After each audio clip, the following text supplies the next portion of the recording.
My name's Joe. I'm just an ordinary office worker. I haven't made much headway in my career, now at 41, but I have an irreplaceable family. I met my wife, Amy, 15 years ago, and we got married. This year, our eldest daughter, Emily, is in 5th grade, and our son, Ethan, is in 3rd grade. I've been living a happy life, blessed with children. But suddenly, I was thrown into the abyss. It all started with a call from my manager, Keith. "Joe, I need you to go out of state for a bit to acquire some new clients. Can you handle it?" He asked me to go on a business trip for about 2 weeks. "Sure, no problem. Sorry to always ask you, especially with kids at home. Thanks, I appreciate it." After getting home, I told Amy about the business trip. Then, turning to my kids, I nervously asked, "So, I'll bring back some souvenirs. What would you like?" Ethan looked up at me, slightly puzzled. It felt awkward. When was the last time I really talked with my kids? "Emily, what about you? Anything you want?" I asked her, but she just replied, "Whatever," without even looking at me, her eyes fixed on the television. Lately, she's been a bit rebellious, and I can't help but sigh. "So, you're back in 2 weeks, right?" "Yeah." Amy strangely insisted on knowing the exact dates of my business trip. At that time, I just thought it was typical housewife stuff and didn't think much of it. But a week later, I would know the reason behind her behavior. The business meetings went smoother than expected, and I finished the contract earlier than planned, so I reported this to Keith. "Great, so come on back now. The rest of the time, consider it a vacation," Keith said, and I headed home with a spring in my step. Of course, I was carrying souvenirs I had promised for my family. Wondering if everyone would be happy, my heart swelled with anticipation as I stood on the platform at the transfer station, and then I saw Amy. "Hey, isn't that you, Amy?" I called out and ran toward her, waving. Thinking she might be shopping, I was surprised when she looked shocked to see me. I was puzzled by her reaction when I noticed a man standing next to her, previously hidden by the crowd. My eyes widened. She was arm in arm with a young man. "Hey, Amy, what are you doing here?" I shouted, confused. But she retorted, "Wait, you're supposed to be back next week. Why didn't you tell me?" Angered, I turned my frustration towards the young man beside her. "Don't mess with me. Stealing someone's wife." I was about to confront him when Amy stepped between us, saying, "It's not Ken's fault." The name of Amy's lover seemed to be Ken, but that didn't matter to me. Seeing them both carrying large bags, it was clear they were planning a trip. When I realized this, I was stunned. "You mean to tell me you left the kids alone?" When I said that, she, either defiant or amused, suddenly started laughing. "They're old enough to stay home alone now." "What do you mean?" Then, with a sharp look in her eyes, she coldly said, "I know because, unlike you, I've always been the one taking care of the kids," as if to spite me. Feeling an indescribable pressure, I was taken aback, and she smiled satisfactorily, saying, "I'm not going back to that house anymore," and left with Ken, laughing. From the time I ran into my wife to her departure, everything happened so fast, I couldn't keep up. It felt like a bad dream. It was as if I was bewitched. But when I got home, I was speechless. The house was overflowing with empty snack and convenience store meal containers, and the trash can was full. Then, in a corner of the room, I found Emily and Ethan lying on the floor. "Hey, are you guys okay?" I rushed over to them. Seeing my face, Ethan whispered in a small voice, "Dad, I'm hungry." Emily didn't come to me for comfort, but she looked like she didn't have the energy to move. When I asked her what happened, she said Amy hadn't been home for 2 days. Amy had left them some money and told them to just eat something. But they were still kids. They impulsively spent too much at first and ran out of money, and today, they hadn't eaten anything yet. Seeing this situation, I finally accepted the awful reality that Amy had betrayed our family and gone off with another man. I immediately took the kids to a family restaurant. But I had no idea what to do next. I was always busy with work and left everything at home to Amy. I had a lot of business trips, and I hardly ever talked to the kids. Even when I tried to initiate a conversation, they both remained unnaturally tense. "Go ahead, order whatever you like, Ethan. You like omelets, right?" I said, pointing to an omelet on the menu, trying to lighten the mood, but Ethan murmured with a disappointed look, "I'm allergic to eggs." Then, Emily sighed at me and started choosing from the menu herself. Even during the meal, all my attempts to talk to them felt awkward and out of place. I know because, unlike you, I've always been the one taking care of the kids. Her spiteful words before she left with Ken kept echoing in my head. Maybe I have a lot to reflect on as a father. With that thought, I wolfed down my meal, channeling my frustration into it. From that day on, I started taking care of the kids, struggling with unfamiliar tasks like cooking, laundry, and cleaning.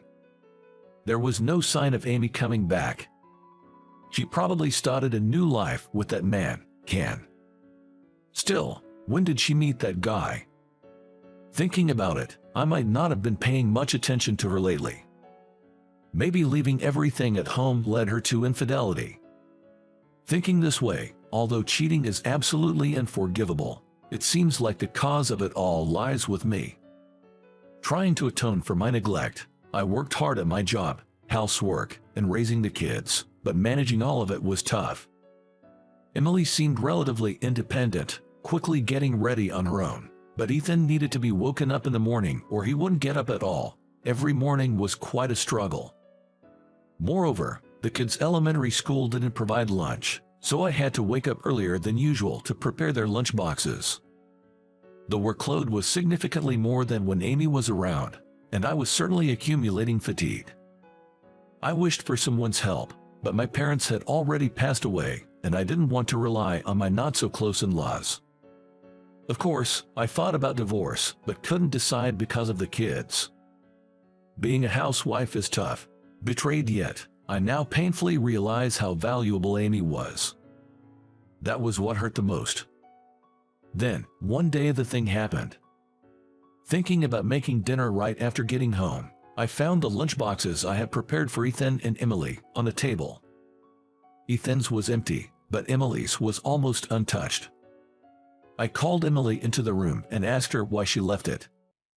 Maybe it was a fatigue from work, but I was a bit irritated. Perhaps offended by my tone, she shouted, "Dad's lunches are all brown and embarrassing." That ticked me off. I woke up early to make it, and that's the thanks I get. "What do you mean?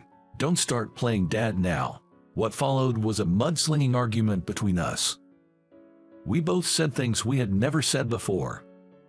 Hearing the noise, Ethan came in with a near-tearful face, saying, "Both of you, please stop fighting." Emily ran back to her room like she was escaping and didn't come out, even after I made and served dinner. Reluctantly, Ethan and I had dinner together, and then he said to me, "She acts grown up most of the time, but she still has her kindergarten-like moments." Apparently, he had heard our argument. "Really? Yeah, she's already in 5th grade but still uses a cartoon character lunchbox." Now that he mentioned it, her lunchbox did indeed look like something a kindergartner would like. I remembered. Back when she was about to start elementary school. When we went to a nearby store to buy a lunchbox, I asked her which one she liked. She chose one with a cartoon character on it. I could picture Emily's happy face at that time. I thought she was all grown up now. She's using a new lunchbox now, but her love for cute things hadn't changed at all. I realized I still hadn't noticed these little things about her. After dinner, I started preparing for tomorrow's lunchboxes.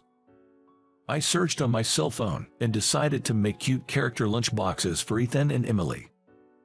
Honestly, they weren't exactly cute, but I managed to get the shapes right and pack them into the lunchboxes. The next day, after returning from work and thinking about washing their lunchboxes, I found them already washed and neatly drying on the sink. Then Emily came up to me and said, "Welcome back. I'm sorry about yesterday," she apologized to me. Stunned, I listened as Emily spoke in a soft voice, Thanks for the lunch. It was really cute. And from today, Ethan and I will do the dishes. You can rest a bit, Dad." She then quickly ran back to her room. Tears welled up in my eyes.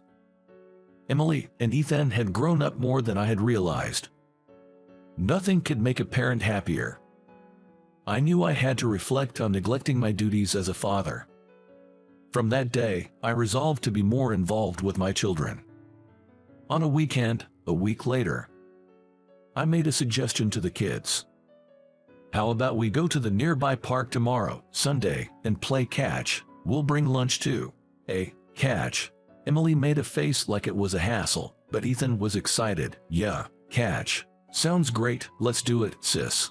He convinced her, and she reluctantly agreed to my proposal. Then, the next day, under a clear blue sky, we threw the ball around. I was surprised at how fast Ethan could throw. He's got quite an arm. He's going to be in 4th grade next year, and I'm thinking of getting him into some kind of club soon. Emily, on the other hand, seemed to struggle a bit with sports. Most of her throws were bouncing to me. But even if she's not good at sports, there must be many other areas where she can shine. Playing catch made me feel like we truly connected. I spread a sheet on the ground and opened the lunchboxes. Wow, amazing. Ethan's eyes sparkled as he looked at the meatballs and omelet. Pretty cool, huh? Emily helped me with this part, right, Emily? When I said that, she showed a slightly embarrassed expression. Ethan, eating the omelet Emily made, exclaimed, "Wow, delicious." I didn't miss her shy smile at his reaction.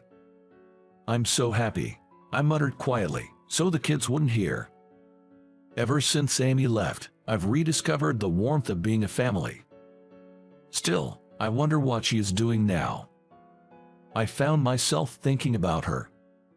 But if she said she's not coming back, there's nothing I can do. I've been planning to file for divorce soon. However, one day, the doorbell suddenly rang. When I opened the door, I was shocked to see Amy standing there. "Amy," I blurted out, and Emily and Ethan came out of the room. They were just as stunned to see their mother, who was supposed to have left. "It's been a while." Amy said this with a smile lifting the corners of her mouth. Her expression appeared to be one of self-mockery.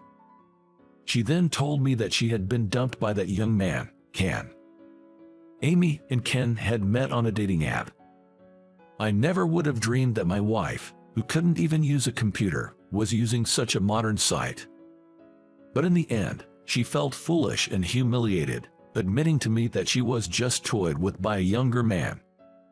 I didn't feel any pity for her. If there is such a thing as what goes around comes around, then Amy had just received her due punishment. Either way, it didn't matter to me. "Is that all you have to say? Sorry, but I plan to file a divorce next week. Please, don't involve yourself with us anymore." I tried to dismiss Amy indifferently. But at my words, Amy's eyes widened and she glared at me as if infuriated. "Fine. It's not like I want to get back with you now, but listen." Then Amy made a shocking statement. She yelled at me, demanding, "I will take care of the kids." Naturally, I refused, telling her not to joke around, but that's when her anger reached its peak. "You've always been focused on your work, neglecting us. It's all because you never acted like a father. You never helped with housework or parenting. How can you raise the kids if we're divorcing? I'll take the kids and you pay child support." Amy ranted at me. I thought it was an incredibly selfish defense, but I couldn't deny that I hadn't taken care of the kids before, leaving me speechless. I don't want to be separated from my children. But above all, I want to prioritize Ethan and Emily's happiness. Would it be better for them to be with their mother? As I remained silent, Amy seemed pleased, twisting her lips into a smile.